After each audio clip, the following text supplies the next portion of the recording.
दोस्तों नमस्कार। मैं एस्ट्रो सरिता गोरखपुर यूपी से। दोस्तों लाल किताब लाल किताब की से एक विद्यार्थी हूँ मैं।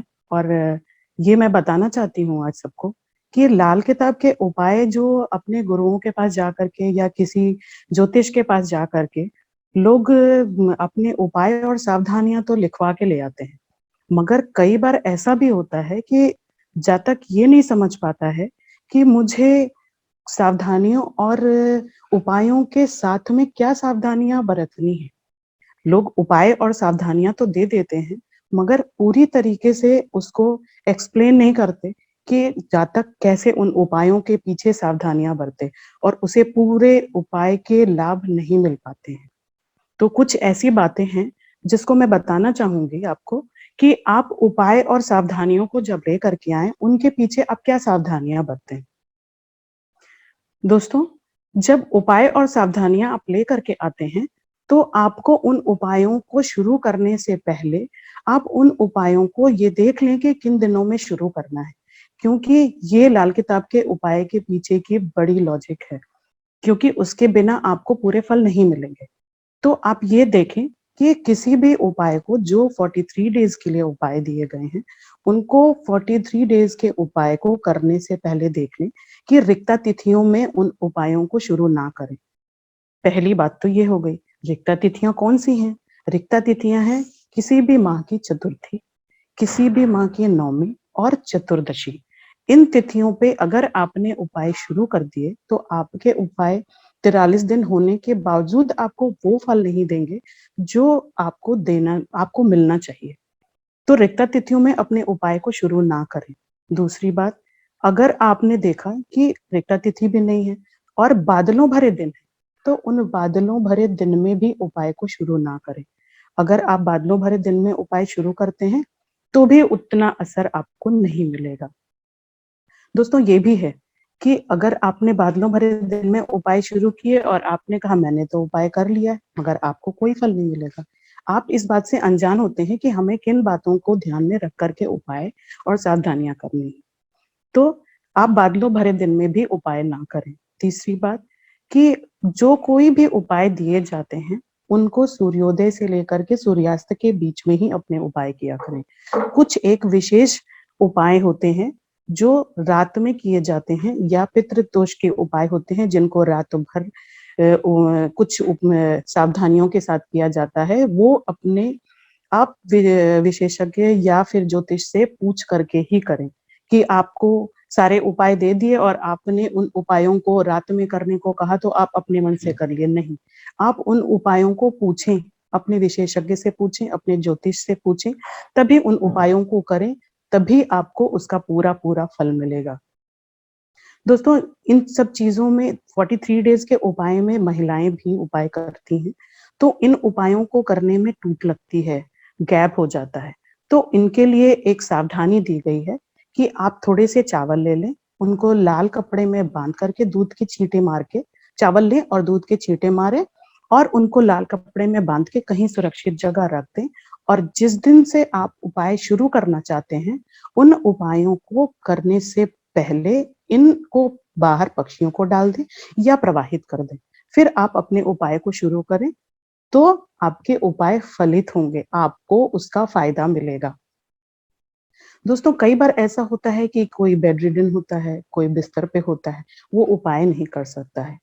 तो उनके जो घर के मेंबर हैं, ब्लड रिलेटेड रिलेटेड लोग हैं, उनकी पत्नी है, क्योंकि उनका भी गोत्र तो चेंज हो जाता है, तो पत्नी कर सकती हैं, उनके माँ, भाई, बहन, ये लोग उपाय को उनके नाम को लेकर के कर सकते हैं, जिसका उस बंदे को पूरा पूरा फायदा मिलेगा। और ये उपाय भी इसलिए करवाए जाते हैं ताकि वो कर्म के द्वारा प्रभु जी से कनेक्टेड हो जाए।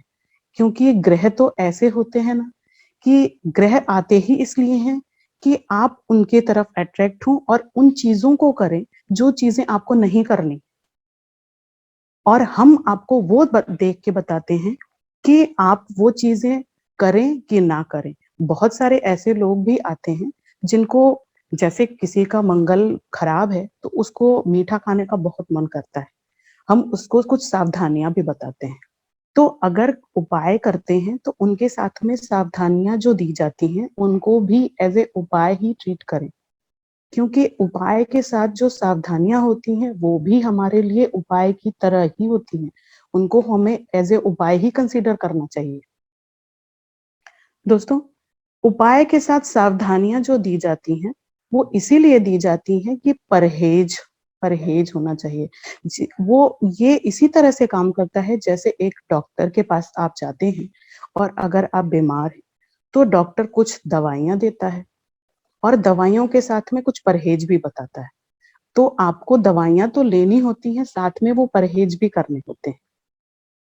दोस्तों, इन उपायों को करने से जो 43 डेज के उपाय हैं, इन उपायों को पूरा करने के बीच में कोई दूसरे उपाय ना शुरू करें। ठीक उसी तरीके से जैसे डॉक्टर हमें बताता है कि आपको ये दवाई इतने घंटे के बाद लेनी है। सुबह दवाई ली, फिर दोपहर को लेनी है, फिर शाम को लेनी है। बीच में आपको कुछ भी नहीं लेना है, अदरवाइज दूसरी दवा का रिएक्शन हो जाएगा। ठीक इसी तरह हमारे उपाय हैं। तो दोस्तों, जो उपाय 43 दिन के होते हैं उनके बीच में दूसरे उपाय को ना करें। अगर आप इन उपायों को बीच में करते हैं तो ना आपको 43 दिन के उपाय का असर मिलेगा और ना ही उस बीच में किए गए उपाय का असर मिलेगा। कुछ इस तरीके की सावधानियां हैं जो हर जातक को समझ में आनी चाहिए, तभी हर जातक को इसका लाभ मिल पाएगा और इसका फायदा उठा सकता है। दोस्तों, कुछ ऐसे उपाय होते हैं जो हमें अपने सिर से वार के प्रवाहित कर देना होता है नदी में। हमारे लाल किताब में ऐसे ही कुछ उपाय हैं। तो दोस्तों, उन उपायों को करने से पहले जब आप अपने सिर से वार करके उपाय को नदी में प्रवाहित करते हैं, यानी कि अगर कोई जैसे कि 10 में 10th हाउस के ग्रह को 4th हाउस में शिफ्ट करना है, तो हम कहते हैं कि आप तांबे के सिक्के को जल प्रवाह कर दें 43 डेज। तो हमें उपाय को करने से पहले उन सिक्कों को अपने सर से उल्टी दिशा में घुमाकर ही प्रवाहित करना। अब इसके पीछे का रीजन यही है कि हमारे सर पे जो वो ग्रह असर कर रहा है उनको हम उल्टी दिशा में घुमा के उनको उतार करके अपनी नेगेटिव एनर्जी को प्रवाहित कर दे। ये कुछ समय के लिए होता है, एक बार आपने कर लिया, लाइफ लॉन्ग के लिए नहीं होता है। ये 43 डेज करेंगे तो आपको कुछ दिनों तक ही इसका असर होता है, फिर आपको पूछना पड़ेगा कि ये कितने दिनों के बाद फिर मुझे करना है। कुछ एक उपाय होते हैं जो साल भर असर करते हैं, कुछ एक उपाय होते हैं जो लाइफ लॉन्ग होते हैं। इन सब के बारे में भी ज्योतिष से आप कंफर्म करके ही उपाय करें। और एक साथ आप आप जातक के तौर पे आप ज्योतिष से ये पूछ सकते हैं कि मुझे ये परेशानी है, और ज्योतिष को भी उतने ही उपाय बताने चाहिए कि जातक उनको सुविधानुसार कर सके। कई बार ऐसा भी देखा गया है कि आप ज्योतिष के पास गए, उसने 9 ग्रहों के भी उपाय बता देते हैं और जातक परेशान हो जाता है, इतने सारे उपाय बता दिए, इसको साल भर उपाय करते रहो और इसका असर कुछ नहीं होता है। तो जातक को भी तत्पर रहना चाहिए अपने बारे में इस तरीके की जानकारियों को जानने के लिए कि मुझे किस चीज के बारे में उपाय चाहिए, मैं किस तौर से बीमार हूँ। तो इन सब चीजों को जान करके ही ज्योतिष के पास जाएगा तो उसे अपने फायदे समझ में आएंगे और उन उपायों को सही तरीके से कर पाएगा। दोस्तों, कुछ उपाय ऐसे भी होते हैं जो जातक को बताए जाते हैं कि आपको जमीन के अंदर गाड़ के आना है, जमीन के अंदर उसको दफना के आना है। तो जो भी सामान आप लेकर के जाते हैं, जो भी सामान अपने साथ लेकर के जाते हैं, उन सामान को ले जा करके उसको अंदर डालकर जमीन में दफना करके जिस भी वस्तु में सामान को ले गए हैं, उन सामानों को आप वहीं पर छोड़ के आ जाएं, उसको वापस ना ले आए। क्योंकि उपाय का मतलब सिर्फ और सिर्फ यही होता है कि हमारी नेगेटिव एनर्जी को हमसे दूर कहीं छोड़ करके आना है। तो आप जिस बर्तन में लेके जाते हैं या जिस बर्तन में जिस जिस औजार से आप खड्डा करते हैं उसको वहीं छोड़ कर आ जाएं और अपने साथ पिकनिक के तौर पे 2 4 10 दोस्तों को लेकर के ना जाएं। आप अपनी हेल्प के लिए एक को लेकर के जाएं और चुपचाप उपाय करके और चुपचाप ही वापस आए। क्योंकि अगर बीच में कोई भी उपाय की टूट लगती है, जैसे कोई किसी ने टोक दिया, तो उस टोक का भी असर पड़ता है, क्योंकि उपाय का असर सिर्फ आपको होना चाहिए, किसी और के लिए उपाय नहीं बता जाते हैं। तो उन उपायों को करने से पहले ये सब जानकारियां हासिल करना आपका हक है, तभी आपको उपाय के असर पूरी तरीके से मिलेंगे। तो दोस्तों, कई बार ऐसा होता है कि हम बहुत सारा सामान, हमें उपाय के लिए बहुत सारा सामान खरीदना होता है, जैसे छोटी-छोटी चीजें कई सारी होती हैं। तो उन सब के पीछे एक रीज़न ये भी होता है कि आपके द्वारा जो पैसे कमाए हैं, उसमें किसी का हक होता है। तो आप जब उपाय के लिए सामान खरीदने जाएँ, उनके साथ में झिक-झिक ना करें। उनको जितने पैसे देने होते हैं, आप, क्योंकि आपका ये ऋण होता है जो आपको अपने से उतारना होता है। तो उनको पूरे पैसे दें और पूरे पैसे दे कर के ही अपने सामान को लेकर के आएँ और उपाय सफल तरीके से करें। क्योंकि ये कर्म डायरेक्ट आपको प्रभु जी के साथ में कनेक्ट करेगा और तभी आपका कर्म आपको फ़ायदा देगा। तो कुछ इस तरीके की चीज़ें थी जो आपको उपाय से पहले जानना आपका अधिकार था, आपका हक था और आपको पता होनी चाहिए, तभी आपके उपाय सफल होंगे।